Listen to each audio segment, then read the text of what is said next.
Hello everybody! Today guys, ako ay mag-unboxing sa aking Australian passport and I'm so excited! Tarara! Wow, exciting na guys! Nandito na! Ay! Gosh!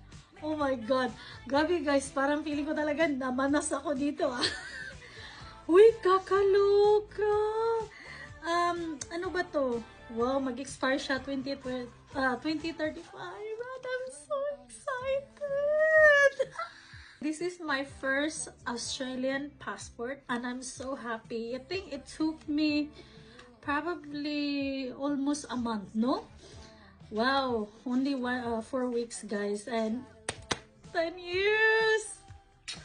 I'm so excited to use this pag mag-abroad or mag-travel. Yay!